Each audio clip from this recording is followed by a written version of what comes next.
That afternoon, the sunlight was beginning to fade behind the trees in my father's backyard. He's been a beekeeper for many years, patient, calm, and in love with nature, in a quiet, unwavering way. I came over, as I often do, and he invited me to come see the honey he had just harvested. On the old wooden table, he placed a large plastic bucket. The lid had just been removed, and the sweet, warm scent of honey filled the air. But as I leaned in for a closer look, a sight stopped my heart. On the surface of the golden honey, 3 tiny bees were struggling for their lives. They were completely coated in the sticky liquid, their wings glued down, their legs unable to move, their tiny bodies trembling with what seemed to be their final attempts to survive. Startled, I asked, "Dad, can we save them?" He looked down, then slowly shook his head. "It's probably too late. They won't make it. A few bees dying during collection. It's just part of the process." His words were calm, as if it were some natural law, but something inside me couldn't accept it. "Then at least, can we take them out? Let's not let them drown like this." I looked at him, the man who once taught me about kindness, about not letting any living creature suffer alone. After a long pause, he nodded. Together, we carefully used a small stick to lift each of the bees out and place them into an empty yogurt cup.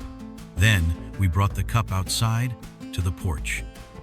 The air was still full of movement, bees flying wildly around, unsettled from the hive being disturbed. Amid that chaos, the 3 tiny bees lay motionless at the bottom of the cup, soaked, exhausted, nearly lifeless. Looking at them, I felt a knot in my chest.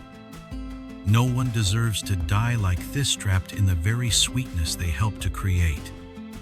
I didn't know what would happen next, but some part of me held hope, even just for a tiny miracle, a chance for those sticky wings to take flight again.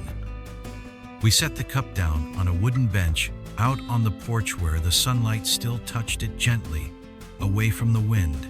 I took one last glance before going inside, silently praying, knowing the odds were slim. 15 minutes passed. Then my father called me out, surprise in his voice. "Hey, come, look at this." I stepped outside quickly, eyes fixed on the cup, and what I saw next will stay with me forever. The little yogurt cup was no longer empty. Dozens, maybe hundreds of bees had gathered around the 3 fallen ones. They weren't frantic. They weren't panicked. They were calm, gentle, and working. Patiently, quietly, they were cleaning the honey from the bodies of their sisters. I held my breath and watched. The bees, members of the same family, were using their tiny legs, delicate wings, and minuscule mouths to remove every last trace of honey clinging to the weak bodies of their own. No pushing, no rushing. They worked with a grace that made time feel irrelevant. There was only one goal: to save. One bee carefully lifted the wing of her sister, cleaning and drying it with the flutter of her own.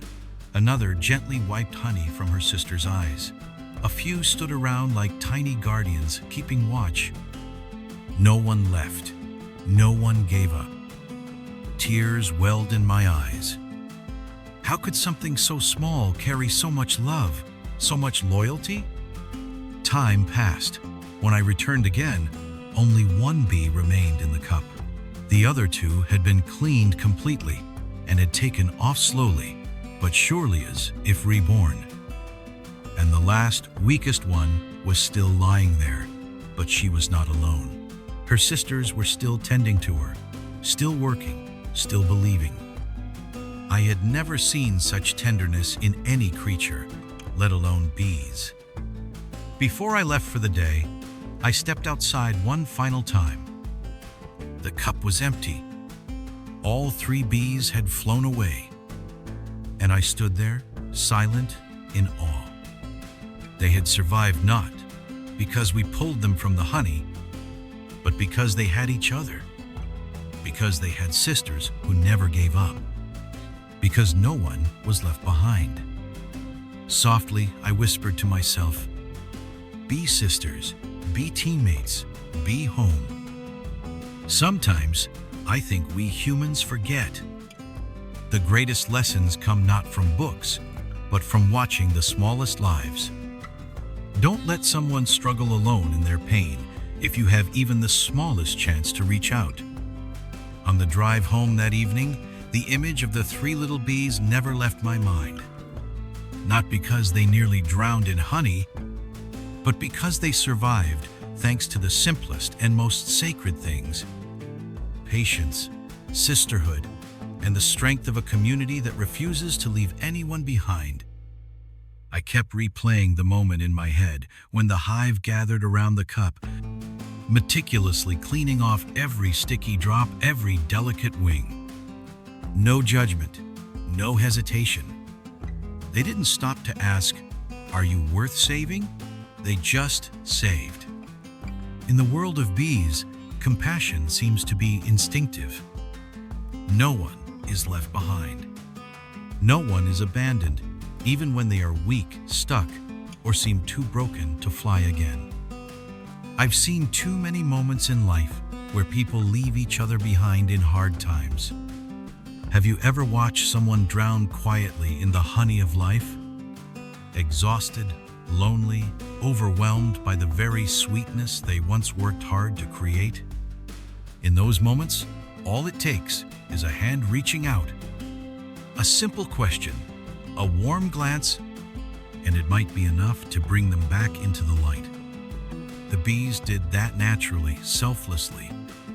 And we as humans sometimes forget how. I thought of the friend who always carries the load because no one else steps up. The coworker who helps everyone with a smile, but no one ever asks if they're okay. I thought of my mother, my father, the quiet pillars of strength who hold others together, yet never ask for a thank you. Have we ever stopped to wipe the honey off their wings? Have we stayed long enough beside someone until they're clean, light, and strong enough to fly again? I think it's time we all learn to live more like the bees.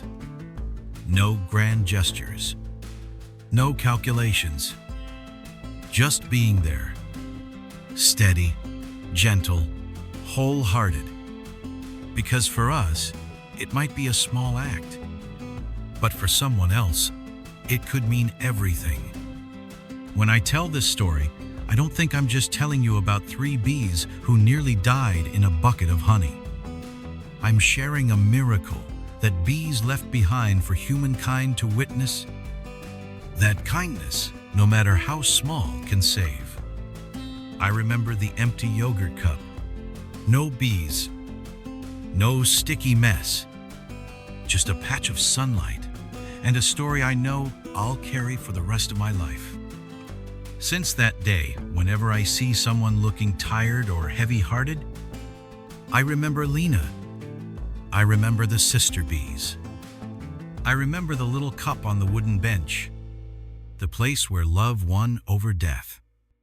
And I made a quiet promise to myself. If I see someone silently drowning in the honey of life, I won't turn away. I'll stay. I'll help them clean it off gently. And I'll wait until they're light enough to fly again. A message to carry forward. We may not always be able to save others with strength, but we can always stay beside them with love.